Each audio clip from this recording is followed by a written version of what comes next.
Bonjour Arnaud Klarsfeld. Bonjour.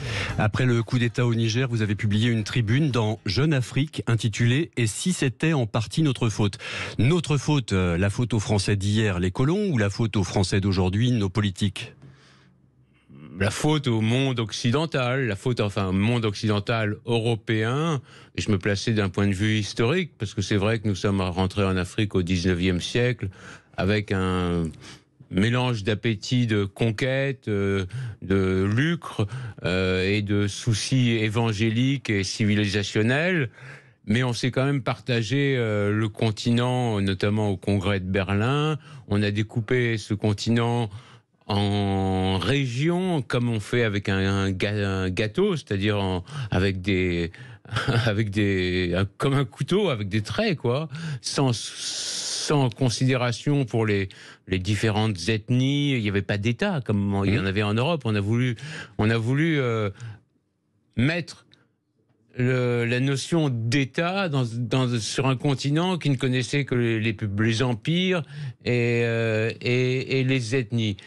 Et on leur a apporté des choses, on les a massacrés, c'est vrai, un peu, on leur a donné de la civilisation, on leur a apporté qu'on a pénétré l'Afrique de force au 19e. Oui. Oui, les gens ne voulaient pas être conquis, ils ne voulaient pas non plus de la civilisation. En 1900, il y avait 100 millions d'Africains, aujourd'hui il y en a 1,5 milliard. Au Niger, il y avait en 1960, il y avait 3 millions de Nigérians. Maintenant, il y en a 26 millions. On a fait un peu comme dans les films de science-fiction où les gens arrivent dans le temps et bouleversent complètement. Et là aussi, donc à la fois, ça fait longtemps qu'on est parti, mais il y aurait eu moins de gens malheureux en Afrique si on n'y était pas allé, parce qu'il y aurait eu moins de monde. Alors maintenant, on est un peu comme des parents. On doit à la fois aider les Africains, mais en même temps, on doit se préserver. Parce qu'il y a une grande partie du continent africain qui veut venir en Europe. Et le taux de fertilité des femmes, par exemple, au Niger est de 6 enfants par femme. Donc, ça va éclater un moment. Donc, il faut à la fois aider les gens à s'enrichir. Je me dis, au Niger, j'ai regardé aussi en 40 ans, le PIB de l'État a été multiplié par 10 et le PIB des habitants a été multiplié par 2. Aujourd'hui, c'est $1,50 ou à peine $2 par jour, par habitant. Et ça dit quoi, ce décalage entre le PIB du pays et le PIB par habitant? Ça veut dire qu'il y a eu beaucoup plus de gens qui ont été créés, et ça veut dire aussi que la richesse n'est pas répartie dans la population et que les gens, considérant qu'ils n'ont pas de futur, préfèrent s'en aller que de rester dans un endroit où ils sont à $1,50 par jour, quoi. Ou ils préfèrent changer le pouvoir, ils préfèrent renverser des pouvoirs qui n'ont pas suffisamment su redistribuer. Ça, je ne sais pas si ça sera mieux avec la junte, la nouvelle junte. Ça, je ne suis pas un expert, vraiment. Je connais un peu parce que j'étudie l'asile, donc je connais les fiches de l'Office français pour la protection des réfugiés. Donc je vois à peu près comment ça se passe dans un certain nombre de pays où les gens demandent l'asile en France. Mais je ne suis pas un expert sur la politique là-bas. Mais si les gens veulent changer, c'est qu'il y a aussi des choses qui se passent pas très bien. Et là, où il aurait fallu, comme Bonaparte, dégager les putschistes tout de suite. Il y avait 1500 Français militaires qui avaient parfaitement les capacités, mais il aurait fallu agir tout de suite. Maintenant, c'est trop tard. L'âge moyen est de 15 ans. S'il y a des troupes militaires qui rentrent, ils vont tirer sur des enfants. Et l'administration américaine ne va pas laisser faire ça. Ils ne vont pas laisser ni les troupes américaines, ni les Nigérians qui sont issus des mêmes ethnies que les gens qui habitent au Niger s'entretuer, en gros quand même, alors qu'ils sont... Aucun des deux pays n'est plus démocratique que l'autre, quoi. Ouais. Donc c'est vraiment les Blancs qui envoient des Noirs tuer d'autres Noirs. Vous croyez à la solution diplomatique arrangée? Oui, ils peuvent très bien payer sous la table les généraux. Mais maintenant, en France, les gens se méfient, puisque les dictateurs se méfient, puisque on leur confisque leurs biens en France, les biens mal acquis. Donc comment voulez-vous que la France ait la confiance des dictateurs en Afrique si on confisque les biens des dictateurs? Pour la population, et je m'étais trompé pour la guerre en Irak, je pensais que les Irakiens seraient contents d'avoir la démocratie. Quand il y a des pays qui sont composés d'ethnies différentes, souvent antagonistes, il vaut mieux parfois un dictateur qui laisse les gens,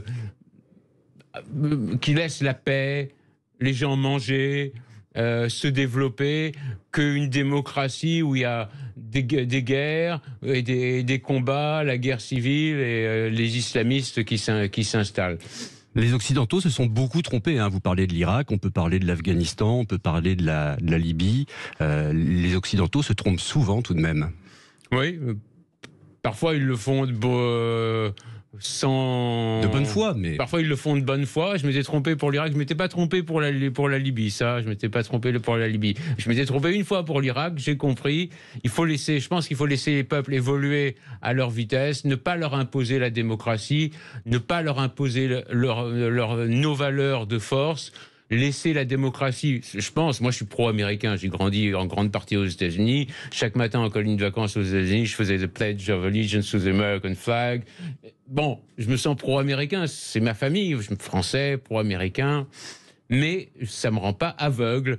Et on voit, regardez, la première chose qu'ils ont fait au Niger, le Nigeria a coupé l'électricité. On leur a demandé de couper l'électricité. On dit que les Russes sont inhumains parce qu'ils coupent l'électricité. Et nous, on fait exactement la même chose. Alors, une des premières choses qu'on a vues après le putsch à Niamey, c'est aussi ces manifestations devant l'ambassade de France, des manifestations anti-françaises.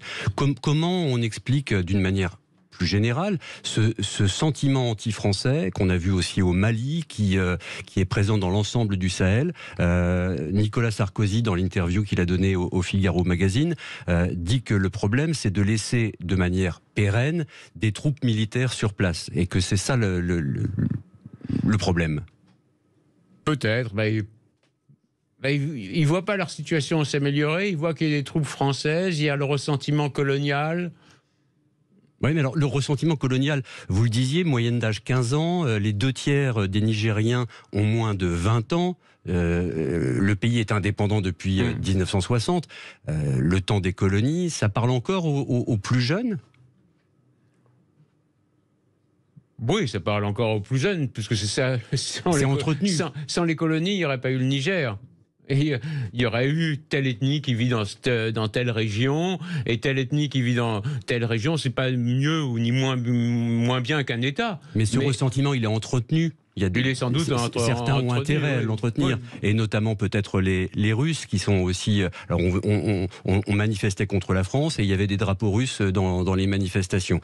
Et on sait que Wagner, alors officiellement, n'est pas présent au Niger, mais dans les pays voisins, par exemple. Je ne crois pas qu'au Niger, en tous les cas, les Russes essayent de virer les Français d'Afrique, ça c'est évident. Mais je ne crois pas que dans ce coup d'État, les Russes aient eu quoi que ce soit à voir. J'ai entendu souvent à la télévision dire oui, c'est les Russes qui distribuent quelques euros pour qu'il y ait des drapeaux russes.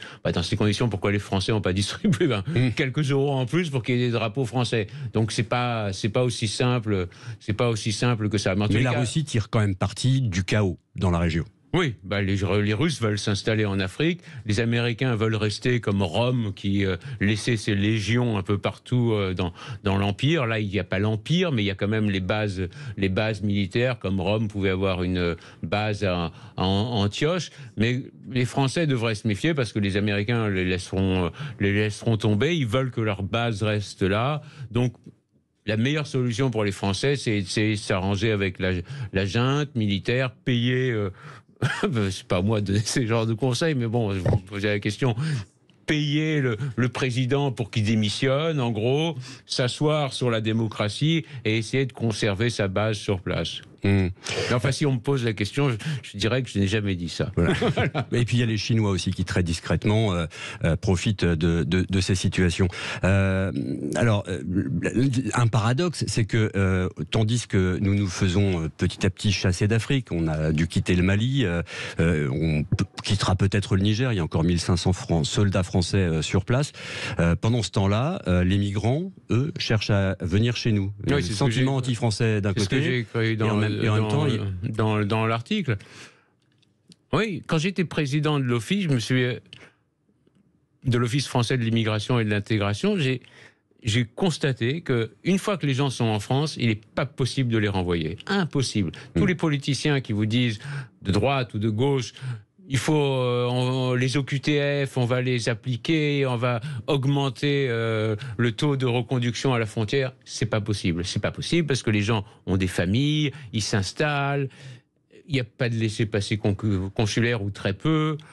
Et pour arrêter les gens, s'il y a des dizaines de milliers de personnes, aux États-Unis, c'est facile, il suffit de les repousser au Mexique. Mais là, il faut arrêter les gens, c'est-à-dire organiser des grandes rafles sur tout le territoire, sortir les enfants des écoles, les gens se mobilisent et tout ça. Donc, comme on ne peut pas expulser les gens, il faut s'efforcer de les empêcher de rentrer, c'est-à-dire faire en sorte que ne rentrent que ceux qui ont une chance raisonnable de rester. C'est-à-dire que l'asile doit être traité en dehors de l'Europe. Mais on ne peut pas dire, oui, il suffit de renvoyer les gens en Libye. Là, en ce moment, si on renvoie les gens en Libye, on trahit notre identité européenne ou on trahit nos valeurs, parce que les gens en Libye, il y a des dizaines de gangs qui violent les femmes, rackettent les gens et tout ça. Donc, il faut essayer de restabiliser la Libye, restabiliser certaines côtes africaines, payer les États, ces États africains pour avoir des sortes de ce qu'on appelle hotspots ou des grands centres, des grands centres où les gens sont mis relativement confortablement et que les demandes d'asile soient traitées d'abord là-bas et ensuite on fait venir ceux qui ont une chance raisonnable d'obtenir l'asile en France, et la deuxième partie de cette étude pour savoir s'ils ont le droit d'asile se passerait ici. Et ensuite, ceux qui n'obtiennent pas l'asile seraient reconduits là-bas. Et bon, mais c'est des sommes considérables à faire, et ça doit se faire d'un point de vue européen, et ça doit se faire sur 20 ou 30 ans. Mais on ne peut pas, la population de l'Afrique, si elle double tout le temps, comment voulez-vous que les choses ne finissent pas en catastrophe, enfin en catastrophe en tous les cas pour l'identité européenne, puisque les gens vont venir de plus en plus. Alors vous mettez en avant la nécessité d'aider l'Afrique à se développer sur le long terme sans rien attendre en retour, écrivez-vous, et vous défendez l'idée qu'il ne faut pas chercher à imposer la démocratie. Mais si ce n'est la démocratie, même imparfaite, quelle est l'alternative ? Des putschs à répétition, comme on l'a vu dans ces différents pays ces 2 dernières années, le Burkina Faso, la Guinée, le Mali, maintenant le Niger. S'il n'y a pas de démocratie, c'est forcément c'est forcément un chaos. putsch, mais le dictateur peut très bien s'occuper de son peuple, et les démocrates ne pas s'occuper bien de leur peuple, ça n'a pas grand-chose à voir. Or, Kadhafi était horrible, j'aurais certainement pas serré la main, mais les Libyens étaient plus heureux sous Kadhafi qu'aujourd'hui, 1000 fois plus heureux, ils étaient riches, ils étaient relativement heureux. Maintenant, c'est terrible, la Libye. Comme Saddam Hussein en Irak. Et sur Saddam Hussein, c'est peut-être un peu différent, parce que il était, moi, je croyais qu'il voulait avoir des armes de destruction massive. Il avait quand même essayé de mettre la main sur le Koweït. Il avait quand même gazé une partie de son peuple. Mais donc, il pouvait représenter une menace.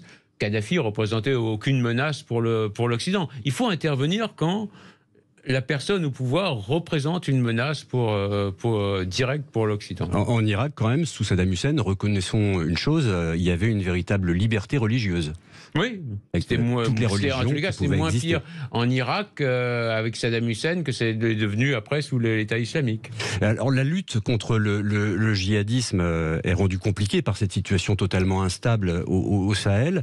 Et la lutte contre le djihadisme semble avoir exacerbé le sentiment anti-occidental et précisément anti-français. Comment vous le voyez ? Et en attendant, n'étant pas un expert, je peux seulement dire ce que j'ai lu. C'est-à-dire, les gens disent, ils sont mécontents parce que les troupes françaises ou américaines sont là depuis un certain temps et la situation ne s'est pas améliorée. Les djihadistes sont plus nombreux qu'avant. Que fait la France et que font les Américains? Mais je crois qu'ils sont plutôt là pour surveiller. C'est quand même un théâtre, comme on dit dans la télévision, un théâtre grand comme l'Europe, presque, je crois, tous ces pays. Donc c'est très difficile à... C'est plutôt regarder ce qui se passe et essayer d'amoindrir les choses que de... C'est un courant, il y a comme ça des périodes dans l'histoire, et là il y a une période djihadiste où les musulmans sont radicaux. Parfois, quand devant un raz-de-marée, parfois on peut pas faire grand-chose.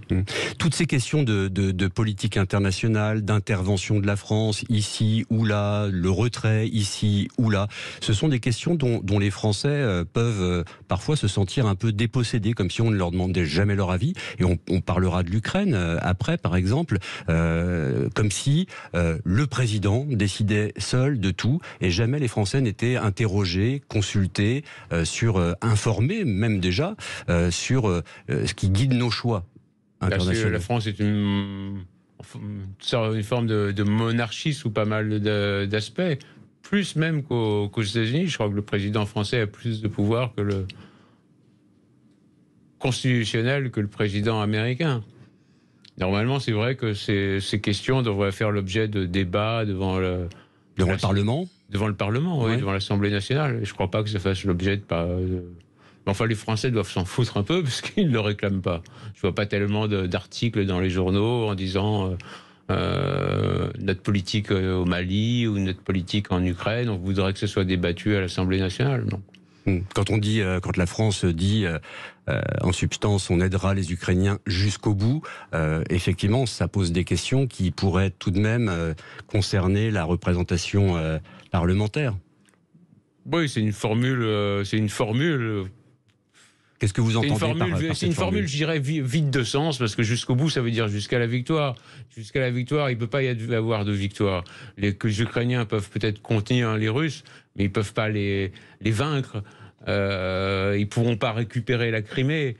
Donc jusqu'au bout, il va falloir faire machine arrière à un moment. Donc, bon, pour l'instant, on dit jusqu'au bout. Et puis après, on dira plus jusqu'au bout. On dira les Ukrainiens ont décidé que ce ne serait pas jusqu'au bout. Voilà. Et quand vous appelez un compromis, vous dites on ne sortira de cette guerre que par un compromis. Pour un compromis, il faut être deux. Ni Moscou ni Kiev ne semblent vouloir de ce compromis. Bah oui, mais ça finira quand même par un compromis, parce que je ne crois pas que les Russes reculent. Je pense que... Ou alors ça finira par une guerre mondiale. Pour l'instant, on est au stade où les deux sont quand même... Les Américains sont encore raisonnables, mais... Et les Russes aussi sont d'une certaine façon raisonnables face aux Américains. Aucun des deux ne veut rentrer en guerre contre l'autre. Mais à force... Ils vont l'un vers l'autre comme dans les films, je ne me rappelle plus, avec James Dean, où les deux voitures fonçaient l'une vers l'autre, et où il jouait Chicken, c'est-à-dire celui qui sort de la voiture en derrière. Ouais. On en est un peu dans cette situation, comme en 1938 ou pendant la guerre d'Espagne, on testait les armes en Espagne, et puis après il y a eu la Seconde Guerre mondiale. Comment on peut fournir autant d'armes sans que finalement ça explose à un moment, quoi. Ouais, le concept... Et les Russes se laisseront pas battre, quoi, ça c'est sûr. Le concept de non-belligérance, c'est fumeux pour vous? Tant que l'autre partie l'accepte, tant que les Russes acceptent que les Américains qui guident les Ukrainiens, les entraînent, leur fournissent des armes, leur fournissent des satellites, ne sont pas des belligérants, ça tient. Et les Américains ont dû promettre aux Russes on ne donnera pas de missiles on ne donnera pas nos propres avions. Ils doivent discuter entre eux, un peu comme dans Docteur Folamour, où ils discutaient aussi. Mais, comme disait Shakespeare, la vie est un récit plein de bruit et de fureur raconté par un idiot et qui ne signifie rien. Tout peut arriver, même si les Américains sont relativement rationnels. La France, en attendant, continue de fournir des armes à l'Ukraine, des missiles longue portée, y compris. Est-ce que... Et les Ukrainiens en demandent toujours plus. Le ministre ukrainien des Affaires étrangères, hier, a dit « Il nous faut encore plus d'armes pour... » aller jusqu'à la victoire, pour aller jusqu'au bout. Est-ce qu'on est en train de galoper vers l'abîme à suivre tout le temps Volodymyr Zelensky qui demande toujours plus d'engagement de la part des Occidentaux et des Français notamment? Les Français se sont engagés, donc maintenant c'est difficile de faire machine arrière. Il a fallu faire comme Chirac, dire non depuis le début, être très mal vu par les pays de l'Est européens et par les Américains. Macron a peut-être fait au mieux ou a peut-être loupé une occasion, c'est l'histoire qu'il dira. Mais aucun pays ne s'est mis en économie de guerre non plus, je remarque. Il n'y a pas un pont aérien entre l'Europe et la Pologne pour donner le maximum d'armes. On n'a pas arrêté la production de frigidaires pour fabriquer des armes. Donc on est quand même relativement prudent.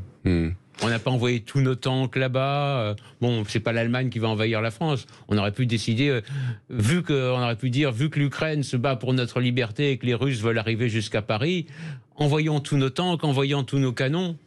Quel risque on a? C'est pas l'Allemagne qui va nous attaquer, ni la Belgique, ni le Luxembourg, ni les Pays-Bas. Donc, on courait pas trop de risques. Donc, bon, ils parlent, mais ils sont quand même d'une certaine façon prudents. Mais c'est pas pour ça que ça ne peut pas finir en tragédie. Même si Emmanuel Macron s'est quand même beaucoup mis en scène, et notamment avant l'invasion de l'Ukraine, l'attaque de l'Ukraine par la Russie, on se souvient de ces images d'Emmanuel Macron reçu au bout de cette très longue table au Kremlin.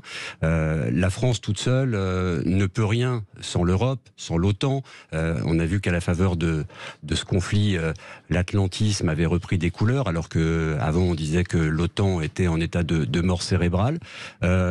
Et on semble faire comme si la question du prochain président américain, qui pourrait être à nouveau Donald Trump, qui n'avait aucune envie de s'investir dans l'OTAN, comme si cette question ne se posait pas.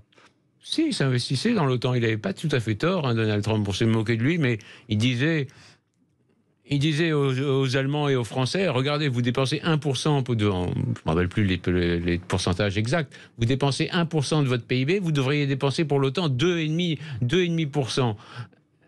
Et tout le monde était contre Trump, alors qu'il disait ce qu'on dit aujourd'hui, finalement. Et il disait aux Allemands, mais c'est une honte, vous allez faire votre Nord Stream 2 avec les Russes, c'est-à-dire vous allez enrichir les Russes. Donc il disait exactement ce qui se produit aujourd'hui. Il est horrible sous bien des aspects, c'est-à-dire il n'a pas de tact, il est vaniteux, il a été mauvais perdant et il a quand même affaibli la démocratie américaine, mais il n'a pas été un mauvais président. Il aurait mieux valu s'entendre avec les Russes et dire et imposer aux Ukrainiens de dire on va rester neutre, on ne veut pas rentrer dans l'OTAN, on ne va pas rentrer dans l'Union européenne avant 30 ans ou 40 ans, on veut être, comme dit Sarko, un pont entre l'Europe et... il n'y aurait pas eu de guerre. Sarkozy qui dit dans l'interview au Figaro Magazine que Poutine, finalement, est tout de même rationnel. Il n'est pas dingue, quoi. Et il a eu tort de faire cette guerre, parce que la Russie n'était pas directement menacée. il a amené la Russie sur un chemin aventureux. Toutes les souffrances qui sont engendrées, tous les soldats qui meurent seuls dans les tranchées, à la fois les Russes et les Américains et Ukrainiens. Bon, il doit pas y penser trop. Mais il n'est pas Hitler du tout, hein, mais il est un peu comme Hitler, c'est-à-dire que il est pétri par sa propre grandeur ou par sa place dans l'histoire. Et par la place de la Russie, il veut que la Russie soit une grande puissance. Et les Russes aussi veulent que ça soit une grande puissance. Et les Américains et l'OTAN a dit, vous êtes une puissance régionale et vous n'êtes plus une grande puissance. Parce que si l'Ukraine tombe dans le bloc occidental, la Russie n'est plus une grande puissance. C'est fini. Elle n'est plus une grande puissance, même avec les armes atomiques, parce que l'OTAN est à sa porte, quoi. Donc, l'OTAN a été, je ne sais pas quel sera l'avenir, mais pour la guerre, pour le déclenchement de la guerre, l'OTAN a été bête. Elle savait qui était Poutine. Elle savait qu'il ferait la guerre, parce que sinon la Russie ne pouvait pas être une grande puissance. Donc, il fallait trouver un compromis avant que la guerre se déclenche. Donc, c'est vraiment un échec de la diplomatie. Et il pouvait imposer ça aux Ukrainiens. Il pouvait imposer aux Ukrainiens d'essayer de trouver de rester neutre et de pas bâtir leur identité nationale sur la haine de la Russie. Les Ukrainiens font quand même, hein, personne ne le dit, j'étais le seul à le dire, mais qu'ils enlèvent tous les monuments commémorant la victoire sur le nazisme. Et ils élèvent des monuments à ceux qui ont combattu les Russes et collaboré avec les nazis, comme Bandera, et appelé à massacrer des dizaines de milliers de familles juives. Et personne n'en parle pour l'entrée dans l'Union européenne. On a quand même un pays dont le régime magnifie et propose comme héros à la jeunesse ukrainienne des gens comme Bandera ou Tchékévitch qui ont les plus grandes avenues à Kiev, et des grands stades de football, alors qu'ils ont massacré des dizaines de milliers de familles juives. Et pour l'instant, l'Europe n'en parle pas. Ça, c'est incompréhensible. Merci Arnaud Klasfeld d'être venu sur Sud Radio dans les débats de l'été. Merci beaucoup.